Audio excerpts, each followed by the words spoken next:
Assalamu Walaikum. Hello friends, how are you? Welcome back to my another video. In this video, I am going to show you how to change picture layout to square in Microsoft Excel.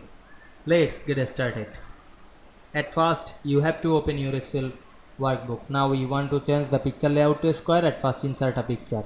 Go to the insert menu. Select the picture drop down menu. Choose this device. Now I am select a picture from our file. Then click insert. Now we want to make the pictures layout to square. Select the picture and go to the format menu. We can see here many layout. We can add any layout. Now I am select a layout. Now I am select this. Then make the picture, select the picture and go to the height to height option. Then click the size drop down menu and check mark on the lock aspect ratio. Then make the size same. Now I am make size 2 by 2. Then press enter. Then close the window. Now we can see we change the picture layout to a square easily. I hope you enjoyed my video. Please like, comment, share and subscribe my channel. Thanks for watching.